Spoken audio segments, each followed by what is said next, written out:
통일운동 분열에 관한 진실. 생전에 논란의 중심에 서 계셨던 문선명 총재님은 전 인류를 대상으로 하나님의 사랑 아래 평화와 통일을 정진시키기 위한 영적 운동을 세계적으로 일으켰으며 많은 사람들을 감화시켜 인류 앞에 심도 깊고 지속적인 영향을 끼쳤습니다. 문 총재님의 비전과 가르침은 세계적으로 인류가 직면해 있는 심각한 문제들을 다루는 수백 개의 단체의 활동에 동기를 부여했습니다. 이러한 단체들은 통합하여 통일운동으로 일컬어져 왔습니다. 일반적으로 문 총재님은 종교 지도자로 알려졌으나 총재님은 자신의 사명을 교회나 종교의 활동에 한정해서 생각한 적이 전혀 없으셨습니다. 한 예로 문 총재님은 1970년대에 무신론의 공산주의로 인한 심각한 위협에 대응하는 국제적인 계몽활동을 전개하며 마르크스주의의 흑우성을 폭로하는 한편 자유민주주의의 원칙을 수호하는 데 앞장섰습니다. 총재님의 눈부신 활동과 성과는 세계 정상의 지도자들로부터 크게 인정을 받았습니다. 로널드 레이건 미국 대통령 정부에서 국방부 장관을 역임한 캐스퍼 와인버그는 워싱턴 DC에서 개최된 공개 행사에서 냉전을 승리로 이끈 단 한 사람을 꼽으라면 그분이 바로 문선명 총재라고 확고하게 표명했습니다. 소련 연방이 해체되자 총재님은 곧바로 상당수의 국제 평화기구를 출범시키게 됩니다. 세계 평화 실현이 총재님의 원대한 생애 목표였기 때문입니다. 이러한 내용은 통일운동이 이룩한 뛰어난 업적 가운데 한 예에 불과합니다. 문 총재님은 맨손으로 시작해서 숭고한 이상을 바탕으로 세계적인 영향력을 발휘하는 운동을 일으켰습니다. 그리고 20세기의 마지막 10년 동안 그 빛나는 업적들이 드러나는 매 순간은 희망의 새 천년에 대한 위대한 약속으로 가득 찼습니다. 불행히도 문 총재님의 성화 8주년을 맞는 오늘날 통일운동의 분열로 그 위대한 약속은 위협에 직면해 있으며 총재님의 위협과 정신을 올바로 정리하고 개성하기 위한 필요성이 절실해졌습니다. 본 글은 그 내용의 일환으로 통일운동의 분열에 대한 진실을 밝히기 위해 작성되었으며 그동안 발생한 사건 핵심 전말과 배경을 설명한 것입니다. 이것을 올바른 시각에서 바라보고 이해하는 것은 분열로 인해 발생한 각종 소송들로 더욱 중요해졌습니다.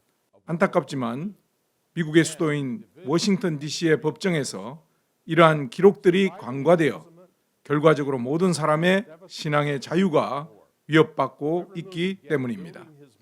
문 총재님은 제2차 세계대전 직후 한반도의 분단이 시작되던 1945년에 공적인 생애를 시작하였으며 출발부터 엄청난 고난과 마주쳤습니다.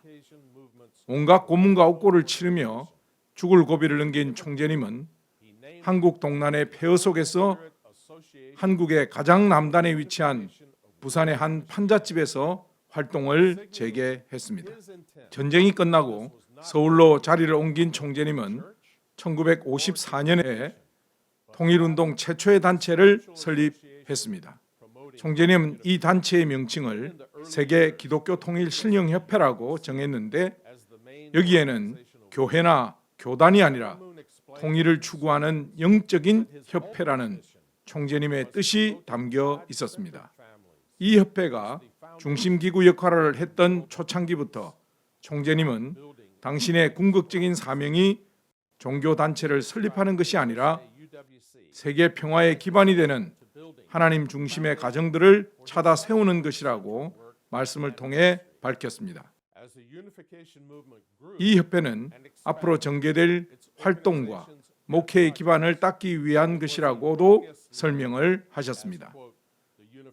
이러한 뜻에 따라 통일운동의 조직이 갖추어지고 활동이 확산되어 나갔지만 언론과 이 운동을 비방하는 사람들은 통일교회라는 딱지를 붙여 폄훼하고자 했습니다. 수세기에 걸쳐 교계 제도를 갖춘 가톨릭 교회나 다른 종교와는 달리 통일운동은 강력한 카리스마를 지닌 메시아적 지도자가 이끄는 역동적인 섭리 운동이었습니다. 문 총재님의 독특한 가르침에 따르면 가정은 인류가 경험하는 가장 중요한 기관이며 하나님의 창조 목적 완성의 핵심입니다. 최초의 인간인 아담과 그 가정에서부터 완성되지 못한 하나님의 창조 목적은 하나님 중심한 가정들을 통해 궁극적으로 실현되어져야 합니다. 예수님의 구원 역사와 하나님의 궁극적인 섭리 완성은 아담의 책임 분담이라는 맥락에서 이해되어야 합니다. 문 총재님은 통일운동 내에서 공식적인 직함을 갖고 있지 않았지만 그 구성원들에게는 운동의 방향과 정책, 신학에 두루 영향을 미치는 전적인 영적 권위를 가진 아담형 인물로 인식되었습니다. 게다가 초창기부터 통일운동의 식구들은 문 총재님과 그 가정의 장자권의 전통을 통해 전수되는 섭리의 중심 역할과 영적인 권위가 있다고 이해해 왔습니다. 문 총재님은 아담형 가정은 3대에 걸쳐 참 가정의 기준과 질서를 성공적으로 정립함으로써 참 가정 이상의 선례를 세워야 한다고 가르쳤습니다. 부모는 그 권위를 다음 세대로 전수하는 데 서로 협조해야 한다. 가정을 이끌어가는 아들의 책임이 커질수록 아버지와 아들의 협조 또한 중요하다는 것입니다. 어머니는 가족 구성원들을 격려하며 전통에 따르도록 핵심적인 뒷받침을 해줘야 합니다. 각 가정의 구성원들은 그 가정 내에 합당한 기준과 질서와 화합을 실현하는 데 각자의 책임 분담을 갖고 있습니다. 이것은 어느 가정에 있었으나 그 가정의 정체성과 전통이 다음 세대로 이어지게 하는 자연스러운 과정입니다. 문 총재님의 가정에서도 섭리적인 기대를 실현하는 데 있어서 모두가 하나 되어 이러한 과정을 절대적으로 거쳐야만 합니다. 1994년 문 총재님은 섭리운동이 어떤 성격으로 진화될 것인지를 시사하면서 일련의 극적인 변화들을 단행했습니다. 협회 창립 40주년 기념일을 기하여 총재님은 종교시대의 종말과 가정을 중심한 새 시대의 도래를 선언했습니다. 협회를 폐기하고 새로운 기구인 세계평화통일가정연합을 발족시켰습니다. 이것은 중앙집권적인 교회 체제의 구조에서 개인과 가정의 책임과 역할이 강화된 분권적인 풀뿌리 연합으로 나아가는 통일운동에 있어서 지각 변동이었습니다. 또한 단체 하나가 교체된 단순한 사건이 아니라 섭리의 대전환점이었음을 말해주고 있습니다. 초창기의 반대를 극복하고 필요한 기반을 닦는데 40년을 지내고 난 후에야 총재님은 비로소 하나님 아래 통일된 인류 한가족 건설을 위한 본연의 메시아 사명을 수행할 섭리기구를 출범시킬 수 있었던 것입니다. 그 명칭이 말해주듯이 세계평화통일가정연합은 세계평화와 통일을 이루겠다고 다짐한 하나님 중심의 가정들로 구성된 연합체였습니다. 이러한 근본적인 변화에 따라 문 총재님은 차세대 지도자들로부터 대대적인 교체를 시작했습니다.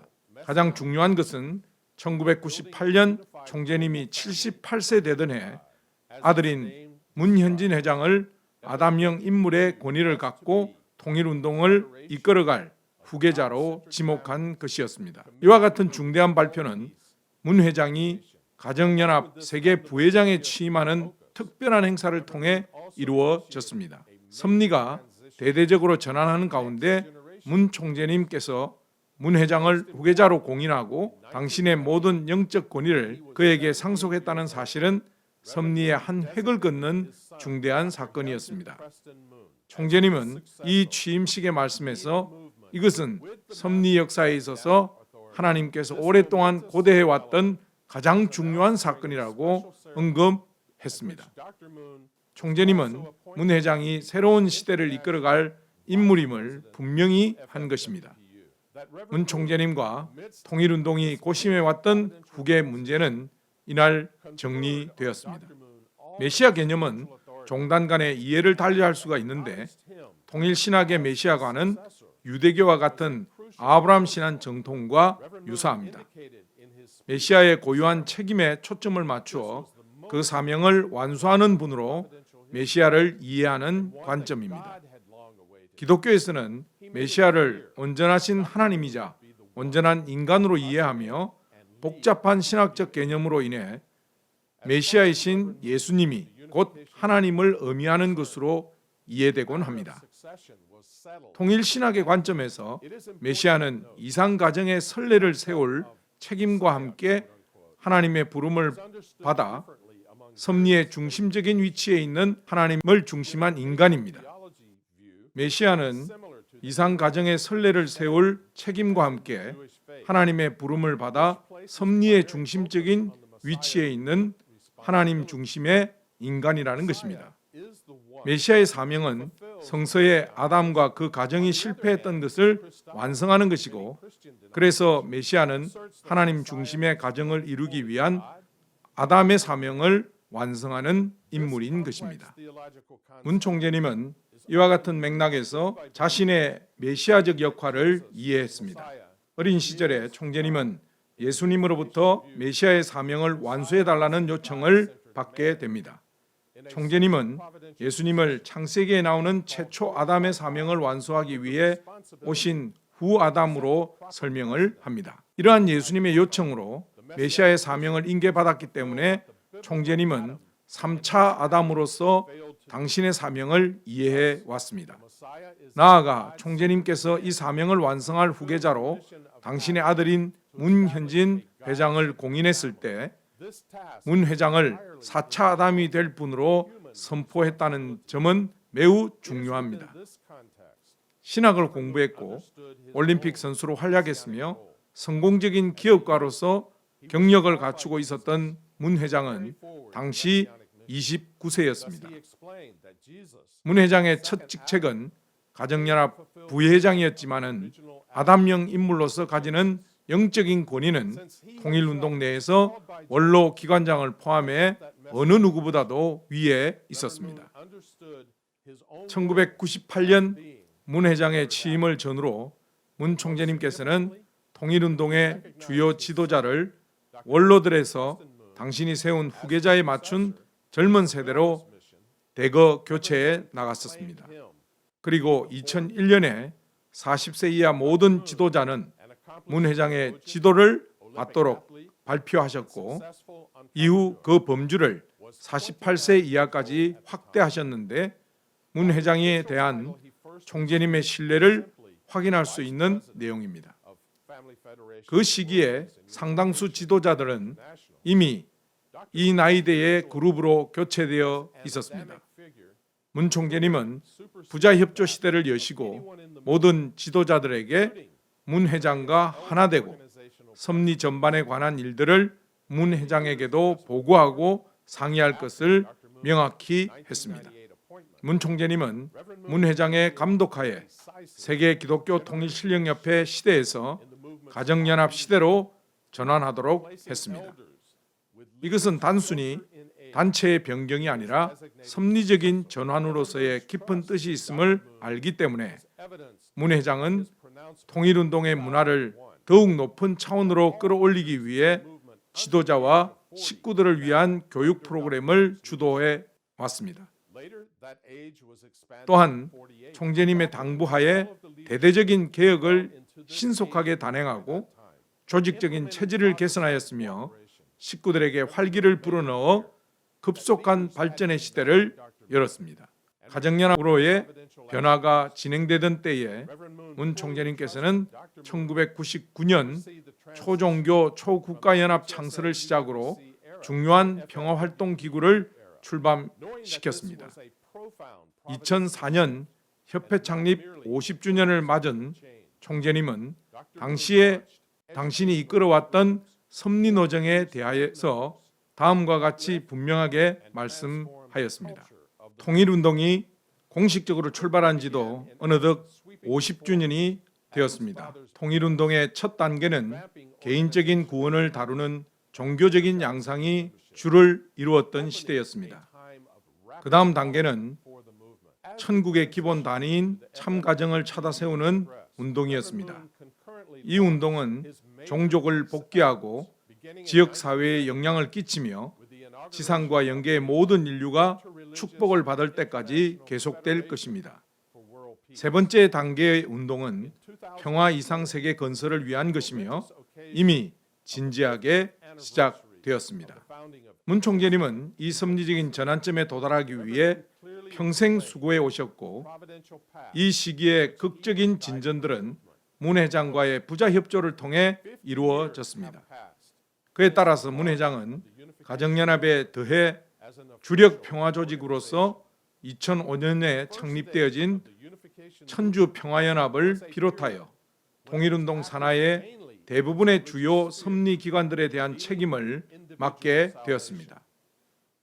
문 회장은 총재님의 위임을 받아 가정연합의 자원을 보호했고 UPF 기반을 빠르게 확장하였으며 UPF 소속의 평화대사들을 세계적인 평화조직으로 확대시켰습니다. 그는 이 세계적인 조직에 감동을 주고 동기를 부여하여 하나님 아래 한 가족의 혁신적인 비전에 주인의식을 갖도록 했습니다. 문 회장은 2008년 한 해만 하더라도 거의 30개 국가에서 개최된 대규모 평화축제에서 이 감명 깊은 메시지를 전달했습니다. 이것은 통일운동의 역사에서 전례가 없는 성과였습니다. 문현진 회장은 아담형 인물로서의 권위를 갖고 1998년부터 2008년까지 10여 년간 문 총재님께서 설립하신 섭리 단체들을 이끌며 그들이 섭리적인 목적을 깨닫도록 지도하셨습니다. 이 시기에 문 회장은 가정연합을 가정 중심의 운동으로 변화시키고 천주평화연합을 중심하고 세계적인 평화활동을 주도해 왔습니다. 그 결과 통일운동은 전례 없는 성장과 발전을 이룩했으며 2008년 말 전 세계 통일가의 식구들은 통일운동의 놀라운 발전상을 확인하며 희망과 열정으로 가득 찼습니다. 이 기간 보이지 않는 곳에서 문 회장과 그가 수년간에 걸쳐 이룩한 성과들을 폄훼하고 훼손하려는 시도가 있었으나 대다수의 식구들은 이것을 전혀 알지 못했습니다. 예상했던 바이지만 세계 기독교 통일 신령협회에서 세계평화통일가정연합으로 교체되는 과정에 대대적인 변화들은 기존의 교권 세력들에게 자신들의 권위와 특권이 사라질 것을 두려워한 교회 지도자들은 개혁을 가로막고 운동을 분권화하기 위한 노력을 약화시키는 작업에 나섰습니다. 그들은 식구들에 대한 통제권을 유지할 목적으로 자신이 문 총재님의 권위를 대표하기 때문에 식구들은 자신들 지시에 따라야 한다고 주장하면서 잘못된 전통을 내세우게 됩니다. 이러한 비원리적인 리더십은 각 개인과 축복 가정이 책임 분담을 완수하고 내재된 가치를 발휘하여 하나님의 섭리에 기여한다는 가정연합 시대의 취지와 정신의 정면으로 위배가 되었습니다. 문 총재님께서 이미 공인한 문 회장의 권위와 관련하여 이 지도자들은 세 가지의 근본 문제에 봉착하게 됩니다. 첫째, 후계자의 문제였는데 하늘과 문 총재님의 관점에서 이것은 이미 1998년에 결정되었기 때문에 자신들이 통제하거나 영향을 끼칠 수 없는 사안이었습니다. 둘째, 문 회장은 총재님의 뜻을 충실하게 받들어 전 세계 통일운동의 개혁을 이끌고 있다는 점이었습니다. 셋째, 전 세계 식구들은 문 회장이 보여준 열정과 추진력 그리고 희망과 비전에 호응하며 그를 열정적으로 지지하고 있다는 점이었습니다. 2008년까지 문 회장이 이룩했던 전례 없는 성과는 이 지도자들을 위협하고 있었습니다. 그는 원리에 입각한 개인 책임 분담의 완수와 인류 한가족 실현을 강조하며 통일운동의 문화에 변화를 가져오고 있었습니다. 그 결과 전 세계 통일운동, 특히 새로운 세대의 젊은이들이 성장의 에너지를 경험하며 희망과 자긍심을 느꼈습니다. 슬프게도 교회 지도자들은 문 회장이 이끌고 있는 개혁과 변화를 막을 생각으로 왜곡된 신학까지 이용하게 됩니다. 40년 이상 교회 지도자들이 구축해온 교회 형태의 체제 때문에 대부분의 식구들은 교회 지도자들을 신봉했고 그들이 참부모님의 지시라고 하면 쉽게 믿고 이용당했습니다. 교회의 위계 질서는 아벨령 인물들에게 순종을 강요하는 문화에 의해 강화되었는데 여기서 아벨령 인물이란 식구들을 통제하는 바로 그 교회 지도자 그룹입니다. 이렇게 관료화된 지도 체제에 의해 공급되는 걸러진 정보들에 대한 의존도는 특히 한국어를 몰라 문 총재님의 가르침을 통역을 통해 이해할 수밖에 없었던 세계 식구들에게 더 심할 수밖에 없었습니다. 문선명 총재님께서는 지도자들과 식구들에게 문 회장과 하나 되고 그를 지원해야 한다고 하셨습니다.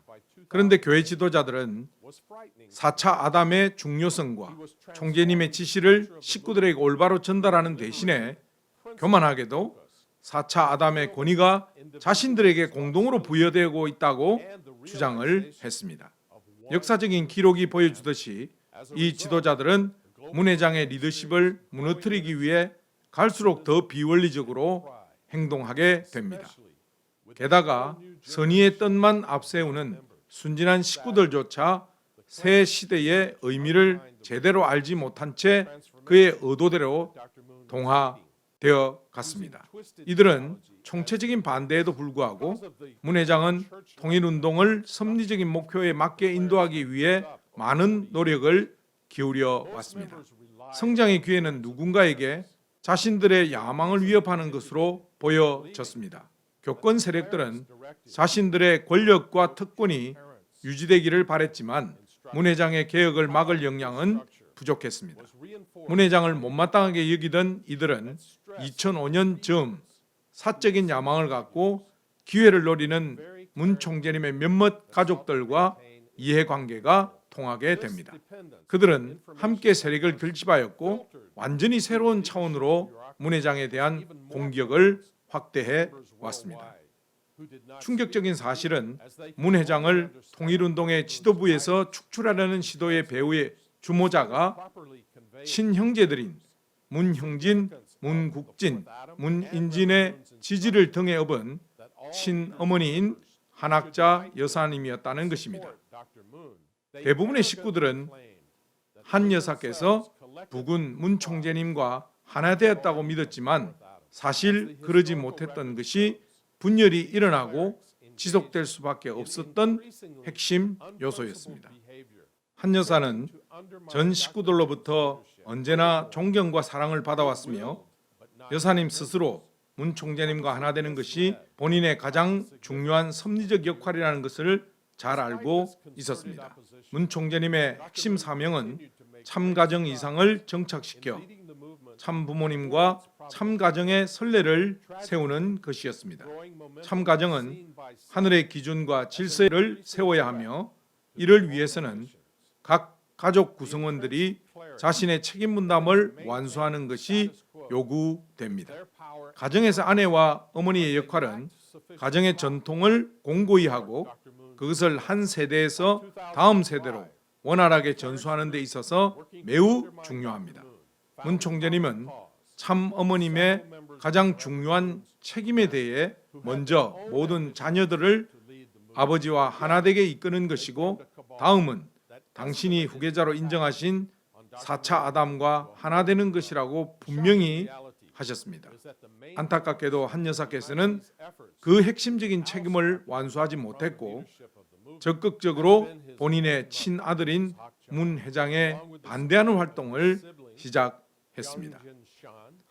한 여사와 세 자녀의 동기는 시간이 지남에 따라 자신들의 행동에 의해 분명해졌습니다. 한 여사는 거짓된 영매에 미혹되어 자기 자신이 문 총재님보다 앞서고 상의하는 이 시대의 진짜 메시아라고 생각하게 되었습니다. 그리고 총재님의 선계 계획을 지지하기보다는 적극적으로 그것을 뒤엎기 시작했습니다. 한 여사의 견해와는 상관없이 북의 전통과 통일운동의 가르침 하에서 여사님 본인이 3차 아담인 문 총재님을 대신하거나 총재님이 이미 인정한 후계자를 정당하게 자기 자신으로 교체할 수가 없었습니다. 그래서 먼저 참된 후계자의 적법한 지위를 박탈하기 위해서 통일가의 식구들 눈에 문 회장을 대체할 수 있을 것으로 보일 만한 허수아비가 필요하게 됩니다.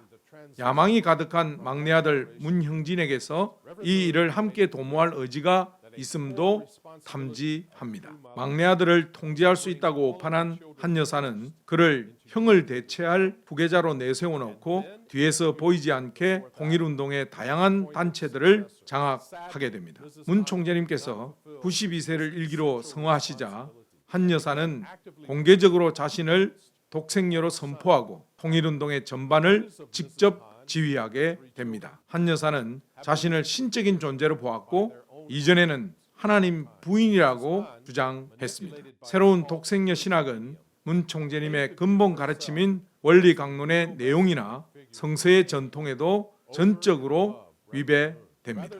이 경전들과 전통에 따르면 메시아는 남성이며 아담형 인물이고 거기에는 독생녀라는 개념이 없습니다.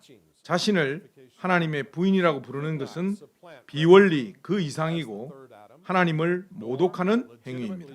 문 총재님은 원리 강론을 통해 메시아를 포함하여 인간은 결코 신이 될 수 없다는 것을 설명하는데 많은 분량을 할애하신 바 있습니다. 한 여사의 주장을 보면 문 총재님께서 성화하시기 직전인 2012년 한국에서 세계평화여성연합 대회 중 1만 명이 넘는 대중 앞에서 문 총재 안에 자리도 없어요.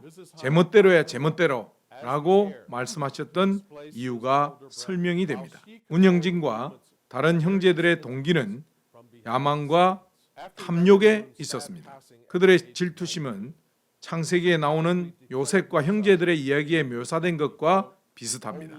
잘못된 동기는 형님을 문 총재님의 후계자로 인정하거나 형님의 섭리적인 활동을 돕는 것을 가로막게 됩니다. 그들은 참 가정의 구성원임을 스스로 인식하면서도 섭리적인 책무를 이해하는 영적인 성숙함이 부족했습니다. 그들은 통일운동에 축적된 자산에 대해 권리가 있다고 믿었고 자신들의 몫을 원하게 됩니다. 그들은 문 총재님의 후계자처럼 행세하는 문 형진에 대한 불합리한 주장들을 자신들의 어머니가 계속해서 지지해 줄 것이라고 안이하게 생각했습니다. 그들은 총재님께서 성화하신 지 얼마 지나지 않아 어머니에게 버림을 받자 비로소 자신들의 계산이 터무니없었음을 뼈저리게 깨닫게 됩니다. 교권 세력들의 저희는 여전히 참가정, 특히 4차 아담을 무력하게 만드는 데 있습니다. 그들은 자신들이 영적인 권위를 받을 만한 자격이 있다고 착각하며 이것을 반복해서 보여주었습니다. 그들의 견해는 예수의 사후에 교황과 사제 계급이 최고의 권위를 갖게 되었던 카톨릭 모델에 근거합니다. 물론 그러한 모델은 통일운동을 위한 문 총재님의 의도와는 대단히 거리가 멉니다. 총재님께서는 지속적으로 혈통과 유업의 중요성을 강조했습니다. 그들이 문 회장을 추출하는 방법은 간단했습니다. 통일운동 산하의 중요한 단체들을 법적으로 통제하고 이를 이용하여 문 회장에 대한 법적 또는 여타의 공격을 가하는 것이었습니다. 이 도당들은 중요한 단체에 대한 통제권을 획득하기 위해서 노세에 가는 문 총재님의 건강 상태조차도 이득을 챙기는 수단으로 삼아야 했습니다. 총재님께서는 생애 말년에 악화되는 건강 상태로 인해 청평에 소재한 통일운동의 대형 궁전 시설에 말 그대로 격리되어 지내셨습니다. 그들은 한 여사에 충성하는 직원들과 경비원을 이용하여 문 총재님에게 접근하는 사람들을 완전히 통제했습니다. 그들은 또한 문 총재님께서 매일 갖는 훈독회에 참석하는 인원도 제한을 했습니다. 그때까지는 이 훈독회에 일반 식구들도 참석할 수 있도록 개방되어 있었습니다. 이 시간은 언제나 영상 촬영을 해서 전 세계 식구들이 볼 수 있도록 했지만 그것도 아무런 공지나 설명도 없이 갑자기 중단되었습니다. 그러나 문 총재님의 훈독회에 참석한 사람들은 이 훈독회가 갑작스럽게 검열의 대상이 된 떳떳하지 못한 이유를 잘 알고 있었습니다.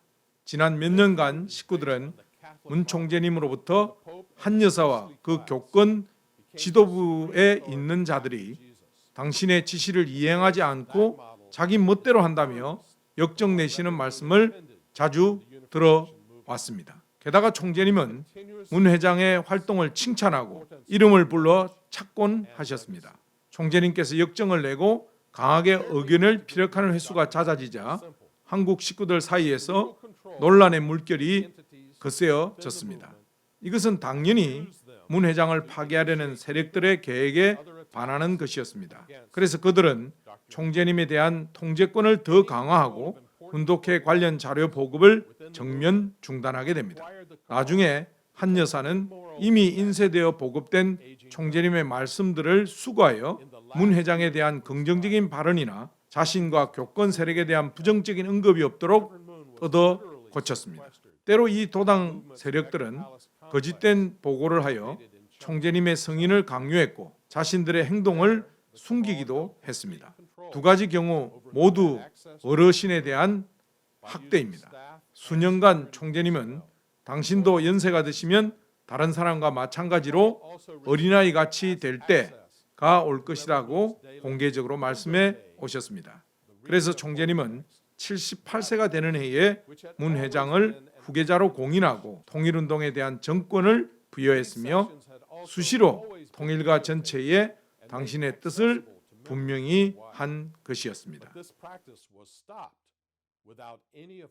2005년부터 2012년까지 문 회장을 파괴하려는 시도들은 다음과 같습니다. 1. 문 회장과 문 회장을 지지하는 사람들로부터 연로하신 문 총재님을 격리하고 고립시킴. 2. 법적으로 주요 단체들을 장악함. 3. 불법적인 후계 체제를 지지하고 문 회장에 대해서 세계적인 인격 살인 캠페인을 전개. 4. 문 회장과 그 지지자들을 상대로 법적 소송을 전개. 이러한 행위들은 통일운동에서 전례가 없었고 문 총재님과 문 회장의 원리적인 그리고 경건한 리더십에 전면 위배되는 것이었습니다.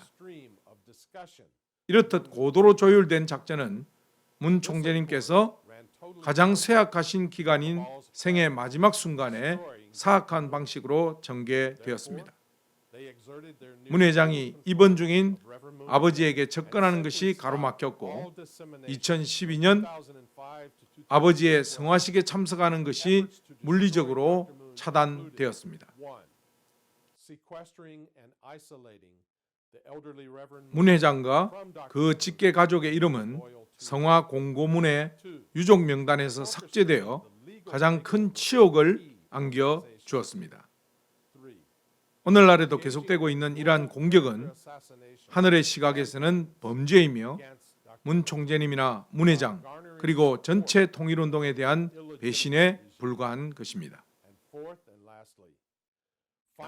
문 총재님은 항상 문 회장을 전체 섭리기관에 대해 영적인 감독을 맡은 후계자로 간주했습니다. 그의 감독권을 훼손하고 회피하기 위한 이들의 시도를 눈치채지 못한 총재님은 그럴듯해 보이는 이 인사 조치들에 대해 마지못해 동의하게 됩니다. 한 여사는 이러한 요청의 주된 추진자였으며 만약 그들이 원하는 특정 자리를 주지 않으면 형제들이 가정을 떠날 수도 있다는 위협까지 하게 됩니다. 가정의 평화를 위해 문 총재님은 마지못해 동의하면서도 문 회장이 계속해서 전반적인 감독권을 행사하길 언제나 기대했습니다. 문국지는 한국의 통일그룹과 일본협회를 포함한 기업 분야를 총괄했습니다. 사업가로서 그의 기량은 식구들에게 크게 과장되었습니다. 이 지위에서 그는 교권 세력들에게 자금을 조달하고 단체들의 자금 흐름을 통제하였으며 타겟으로 삼은 조직들에 대한 재정 감사를 집행할 수 있었습니다. 문형진은 한국의 지역 교회에서 빠르게 승진하여 한국 교회의 국가 책임자가 되었습니다. 언뜻 보기에 그는 목사로서 탁월한 결과를 가져온 것으로 보였습니다. 그가 담임했던 한국의 작은 지역 교회는 설명할 수 없을 만큼 비약적으로 성장했다고 발표하게 됩니다. 그러나 면밀히 보면 협회 본부의 지시에 따라 주변의 교회들과 통합했고 그 식구들은 먼 거리에 있는 문형진의 교회로 출석한 것으로 나타났습니다. 이 현장 교회의 식구들은 이러한 사실을 잘 알고 있었습니다. 그러나 전 세계 대부분의 식구들은 이것이 문형진을 위대한 종교 지도자로 포장하기 위한 속임수였다는 사실을 아직까지도 모르고 있습니다. 얼마 지나지 않아 한 여사는 문형진을 가정연합의 세계회장으로 이어서 천주평화연합의 의장으로 임명할 수 있도록 작업을 했습니다. 이들은 북미통일운동의 총회장이라는 가공된 자리를 만들어 오랫동안 소원한 관계였지만 야망에 차 있던 문인진을 불러와 앉혔습니다. 그녀는 이 기회를 놓치지 않고 자신의 동료들로 미국 협회의 이사진을 교체해 버렸습니다. 나중에 문현진 회장이 아버님의 뜻대로 다시 이사진을 원위치하려고 하자 그들은 문 회장이 아버지에게 반항하여 이사진을 교체했다고 주장하면서 인사발령건에 대해서 문 총재님에게 왜곡된 보고를 했습니다. 교권 세력들은 이러한 핵심적인 지위를 장악하면 문형진, 문국진, 문인진에게 문 회장을 저지하고 일반 식구들을 통제하며 필요하다면 때가 되었을 때 법적 공격을 개시하기 위한 연합적인 역량을 갖게 해줄 것으로 착각했습니다. 2009년 문형진은 공식적으로 가정연합의 명칭을 이 운동의 반대자들이 지어낸 통일교로 변경하게 됩니다. 이미 언급했듯이 문형진과 교권 세력은 교권의 전반적인 권력과 통제를 유지할 수 있는 중앙 집권적인 가톨릭 교회와 같은 체제를 도입하려고 시도했습니다. 그는 통일교가 통일운동의 완성기를 뜻한다고 주장함으로써 우리의 통일운동 조직들을 우롱했습니다. 이 모든 것들은 문 총재님께서 협회 창립 50주년 기념식에서 분명하게 밝혔던 설명과 상충되게 됩니다. 총재님께서는 교회 시대는 끝났고 가정 중심의 시대 그리고 자연스럽게 세계 평화의 실현으로 확대되는 시대가 되었다고 했습니다. 문형진의 개청적인 교회 모델에 대한 집착과 섭리 방향에 대한 무지는 그가 이끌고 있던 바로 그 단체의 가정연합의 성격과 취지를 전혀 이해하지 못했다는 것을 명백하게 보여줍니다. 대부분의 식구들은 문형진이 가정연합 세계본부와 세계선교본부를 통해 작성하고 발표한 인위적인 지침들을 의심 없이 모두 받아들였습니다. 이 기간 한 여사와 교권 세력들은 식구들에게 교회 같은 개청화된 조직의 중심적 위치를 끊임없이 강조하고 가장 핵심이 되는 책임으로 절대 복종을 요구했습니다. 그들은 자신들의 의도를 관찰하기 위한 수단으로 이기적이고 거짓된 지시들을 알리기 위해 참부모님 호칭을 반복적으로 사용하거나 본부 직인이 없는 공문들을 내보냈습니다. 대부분의 식구들은 이 지시에 따른 것을 하늘의 뜻에 부합하는 것으로 믿겠지만 실제로는 문 총재님의 바램을 거역한 한 여사의 사적인 의도에 희생당한 것이었습니다. 시간이 지나 그들은 소송을 위해 법적 근거로 사용할 가짜 기록들까지 만들어냈습니다. 교권이 만들어낸 저질의 문화는 식구들을 조정하는 데 매우 유용했고 분열을 더욱 키웠습니다. 한 여사는 9일 소송이 진행되는 과정에서 문 총재님이나 자신은 문형진의 지시를 승인한 적이 없으며 문형진이 후계자인 적도 없었다고 진술했습니다. 그러나 한 여사 자신이 문형진을 후계자로 임명하는 일을 너무나 그럴듯하게 연출해서 그가 진짜 그렇게 믿게 되었다는 역사적 사실까지 회피할 수는 없을 것입니다. 문형진과 문국진은 그들이 벌인 행위를 놓고 볼 때 가식적인 기회주의자이고 어떠한 원칙에 따라 행동하지 않는 것이 분명합니다. 문형진은 자신의 어머니를 위한 신격화에 앞장섰고 교권 세력이 원하는 교회 중심 체제를 지지하면서 양쪽 모두의 비위를 맞추려고 했습니다. 이 두 행동은 모두 비원리적이며 통일운동의 섭리적인 방향과 정면 충돌됩니다. 9일 문형진은 자리에서 쫓겨나자 자신의 신학적인 입장을 완전히 뒤집었습니다. 그는 한 여사와 교권 세력을 사탄 마귀로 비난하고 스스로 이대왕이라 칭하면서 자체의 천일국 합중국 헌법을 가진 생추어리 교회를 세웠습니다. 원리적인 근거가 없는 생추어리 교회는 명확하게 개인을 숭배하는 집단입니다. 문국진도 어머니의 모든 지도부 자리에서 제거되자 마찬가지로 자신의 신학적인 입장을 뒤집었습니다. 보잘것없는 생추어리 교회의 헌법은 그와 그 후손들이 영원히 생추어리 재정을 관장하도록 설정되었습니다. 2009년부터 2012년까지는 통일운동의 역사에서 참으로 암울한 시기였습니다. 이 기간에 종교라는 이름으로 가혹한 행위들이 저질러졌습니다.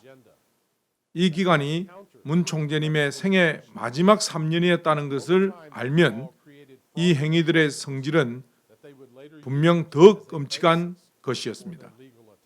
자신들의 법적인 지위가 확보되자마자 문형진, 문국진, 문인진은 각자 관장하고 있는 단체를 통해 전 세계에서 문현진 회장에 대한 인격살인 캠페인을 조직했습니다. 그들은 자신들의 진짜 의도를 드러내며 문 회장에 대해 자신을 제외시킨 아버지에 대해 불만을 품고 질투심에 통일교회의 자산을 훔치고 통일가를 저버린 아들로 묘사하는 흑우적인 이야기들을 꾸며서 문 회장을 비난했습니다. 문형진과 문국진은 이러한 공격을 한국, 일본 및 기타 국가에서 주도했습니다. 문인진은 미국에서 비난 캠페인에 가세했고 후에는 중남미와 다른 지역에도 영향을 미치게 됩니다. 거짓말도 계속하면 진실이 된다는 레닌의 말은 문 회장에 대한 장황한 거짓말들이 끊임없이 돌아다녔던 때의 통일운동 상황을 적절하게 묘사하는 듯합니다. 그에 대한 이러한 비방 캠페인은 수년간 계속되었습니다. 그리고 이 사기성 이야기는 후일 그들이 제기한 많은 소송의 근거로 이용되었습니다. 더욱 기가 막힌 내용은 권력을 쥐고 있을 때 문형진과 문국진은 목사들과 젊은 지도자들이 비디오 앞에서 새로운 지도부의 충성을 맹세하도록 5일씩 공산주의 전술까지 동원했다는 것입니다. 이 맹세를 거부하면 이어지는 결과는 해고당하고 사탄으로 낙인 찍히는 것이었습니다.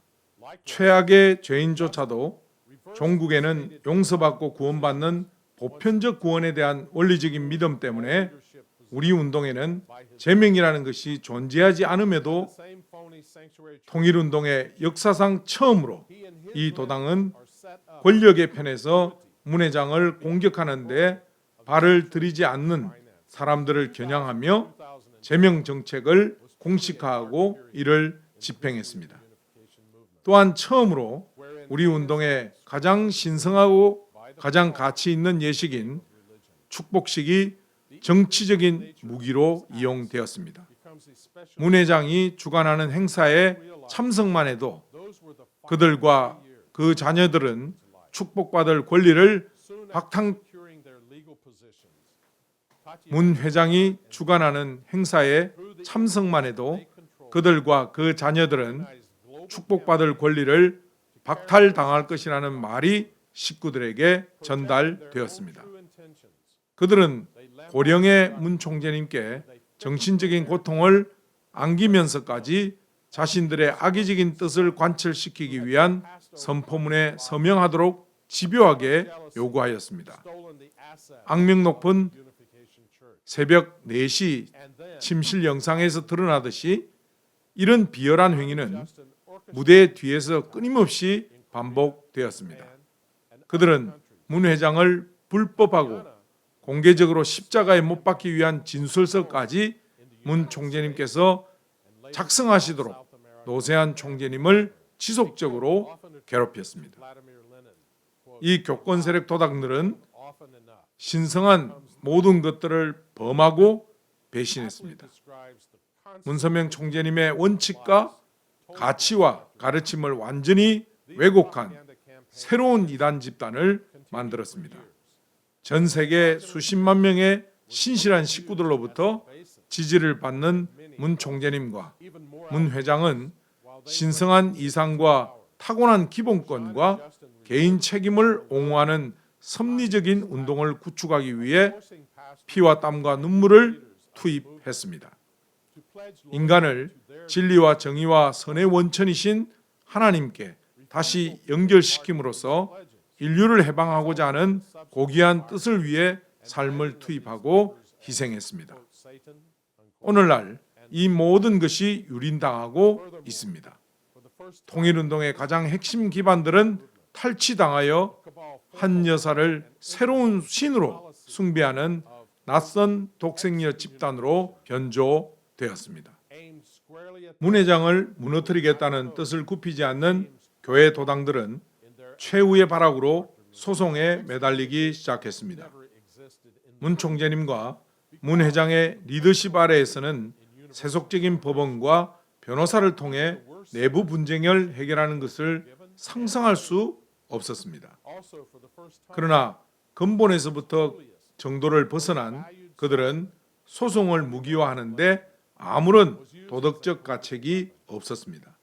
그 결과 그들의 지배하에서 소송이 일반화되었습니다. 통일운동 안에서 누군가를 향한 이런 수준의 공격과 유린을 본 적이 없습니다.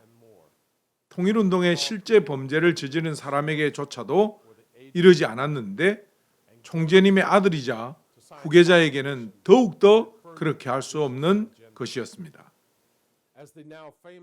2009년부터 교권 세력들은 문 회장과 그 지지자들을 상대로 3개 대륙에서 30개 이상의 소송을 일으켰습니다. 이 소송들은 명분도 근거도 없기 때문에 한 건을 제외하고는 모두 기각되거나 문 회장에게 유리하게 판결되었습니다. 어처구니 없는 일은 이 남아있는 한 건은 세계평화통일가정연합과 그 외, 문현진과 그 외의 소송이고 전 세계 종교 자유의 표상이 되어 왔던 미국의 수도에서 진행되고 있다는 것입니다. 이 건은 워싱턴 타임즈의 모 기관이었으며 이사회로 운영되는 비영리 단체인 UCI가 포함된 소송입니다. 원고 측은 문형진, 문국진 그리고 2명의 교권 세력입니다. 대부분의 통일가 식구들은 UCI가 통일운동에서 가장 우량한 기관이라고 잘못 알고 있습니다. 그러나 UCI는 실제 교권 세력들의 부실 경영으로 인해 엄청난 재정 문제를 안고 있었습니다. 사실 문 총재님은 여러 해에 걸쳐 문 회장에게 사면 초과에 빠진 이 조직을 책임 맡아 살려낼 것을 부탁했습니다. 결국 문 회장이 UCI 이사장에 취임하였지만 그 전까지 UCI에서는 30년간 핵심 교권 세력인 박보이와 주동문의 휘하에서 무려 30억 달러가 넘는 자금이 잘못 관리되어 왔습니다. 문 회장이 2006년 UCI의 핸들을 잡았을 때 매년 평균 1억 달러의 출혈을 보고 있는 조직을 물려받았던 것입니다. 이런데도 교권 세력들은 보조금에 의존하며 많은 문제를 안고 있는 UCI에 대한 문 회장의 이사장 역할을 비방함으로써 그의 명성을 손상시키려 했습니다. 2009년 문국지는 UCI를 파산시킬 목적으로 가장 중요한 후원자였던 일본 협회의 UCI 보조금을 모두 중단시켰습니다. 그런데 예상치 못한 일이 벌어지게 됩니다. 혁신적인 리더십과 창조적인 구조 조정을 통해 문 회장은 이 조직을 붕괴 직전에서 호전시킨 것입니다. 2011년 교권 세력들은 본격적으로 소송에 매달렸습니다. UCI에 대해 주장할 정당한 근거가 없음에도 불구하고 그들은 법원의 명령을 통한 적대적 인수를 위해 문 회장과 UCI 이사회를 고소했습니다. 소장을 제출할 당시 그들은 문형진이 가정연합 및 천주평화연합의 회장으로서 갖는 조직 내의 위상이 포괄적인 권위와 문 총재님의 후계자를 의미한다는 허구의 이야기를 뒷받침하는 문서를 제작했습니다. 그런데 의없게도 한 여사와 원고들은 이 소송의 정언에서 문형진이 후계자였다는 것을 부인했고 심지어 그가 원리에 대해 중학생 수준의 이해를 하고 있다고 정언했습니다. UCI 소송은 현재 수억 달러가 낭비된 가운데 9년째를 맞이하고 있습니다. UCI 소송이 접수된 직후 교회 도당들은 와해되기 시작했습니다. 2012년에 가장 먼저 문인진이 혼외 정사로 인해 북미 통일운동의 총회장 자리에서 제거되었습니다. 위에서 언급했듯이 한 여사는 2012년 문 총재님의 성화 이후 더 이상 필요 없는 문형진과 문국진을 이임식도 없이 쫓아내었습니다. 그들은 그 후로 돌변하여 한 여사를 공개적으로 비난하며 종교적인 생존을 위해 만든 분파인 생추어리 교회를 이용해 그녀를 끊임없이 저주하고 있습니다. 심지어 지금은 그녀를 고소하고 있습니다. 한편 한 여사는 가정연합을 독생녀 집단으로 변형시키고 그녀 자신에 대한 신격화를 도모하고 있습니다. UCI 소송은 본래 아니타 호세 헤링 판사에 의해 국가의 종교 불개입 원칙을 근거로 2013년에 기각되었습니다. 헤링 판사는 이것이 영적인 권위와 정책을 다루는 종교적인 분쟁이라고 올바로 판단했습니다. 그러나 항소에서 이 건은 원심 법원으로 돌려보내졌고 이 소송은 수도 워싱턴의 납세자들과 통일운동의 식구들에게 막대한 비용을 지불케 하면서 아직도 진행 중에 있습니다. 이 소송에 있어서 가장 문제가 되는 판결은 2018년 로라 코데로 판사가 결정한 요약 판결에서 나왔습니다. 이 요약 판결의 문제는 이 소송의 복잡성과 수정헌법 제1조의 정신을 무시한 채 재판에 적합하게 맡겨져야 할 문제를 결정해 버린 것에 있습니다. 결과적으로 그녀는 사법부의 명령이나 다름없는 판결을 통해 한창 분쟁에 휘말린 통일운동의 후계자 문제, 신학적 문제, 정체성과 방향에 관한 문제 등을 결정해 버린 것입니다. 성계에 대한 종교적인 논쟁을 다룬 주요 증거물들이 압도적으로 제출되었지만 법원은 원고 측의 거짓된 주장을 일반적으로 수용하여 종교적인 리더십에 대해 결정해 버렸습니다. UCI가 수정한 종교적인 개념의 정관에 대해서도 법원은 신학적인 판단과 결정까지 내렸습니다. 그리고 이 법원은 우리 운동의 총괄적인 권위라고 하는 것이 있다는 가정연합의 잘못된 주장에 정당성을 부여하며 통일운동의 조직 구조에 대한 판단까지 결정해 버린 것입니다. 이런 모든 결정들은 미 합중국의 수정헌법 제1조의 정면으로 배치됩니다. 코데르 판사의 잘못된 결정은 전체 통일운동과 미국의 다른 모든 종교단체에 심각한 영향을 미칩니다. 이러한 종교적인 분쟁을 겪는 동안 교권 세력 그리고 한 여사와 형제들의 파렴치한 공격에도 불구하고 문 회장은 그들이 지난 일에 잘못을 깨닫고 참 가정이 다시 한자리에 모이기를 바라며 침묵을 지켜왔습니다. 문 회장은 수차례 서신을 보내 어머니와 대화를 시도했으며 한 여사에게 문 총재님 및 문 회장과 하나 되어 참 해와 그리고 참 어머님의 기대에 부응해 주기를 간청했습니다. 그러나 한 여사와 교권 세력들은 문 회장에 대한 공격을 강화했을 뿐이며 심지어는 소송에서 문 회장의 서신을 이용해 그를 여성 혐오자로 몰아 그의 인격을 모독했습니다. 더 심각한 것은 스스로를 신격화시키고 있는 한 여사의 비원리적인 행보가 계속되고 있으며 이것으로 인해 문 총재님의 업적에 희생이 따르고 문 회장의 중대한 섭리 활동에 지장을 주고 있습니다. 이를 놓고 문 회장은 어쩔 수 없이 대응해야 하는 상황입니다. 문 회장은 언제나 문 총재님의 가르침과 레거시, 통일운동의 사명에 충실했습니다. 사실 그는 1998년 취임 이래 참된 통일운동을 꾸준히 이끌어온 분이십니다. 어머니가 이끄는 교권 세력의 정면적인 반대에도 불구하고 문 회장은 세계적으로 섭리 활동을 추진하기 위한 상당한 기반을 구축해 왔습니다. 특히 조국인 한국 통일의 중대한 사명을 놓고 문 회장은 문 총재님께서 수십 년 전에 시작한 활동을 개성하여 획기적인 돌파구를 만들고 한국인들의 오랜 수건인 통일을 달성하기 위해 차세대 지도자들을 고무시키고 있습니다. 그의 선구적인 저서 코리안 드림은 이미 한국뿐만 아니라 통일을 지원하는 다른 주요 국가에서도 국가 지도자들과 사회 전반에 큰 영향력을 미쳤습니다.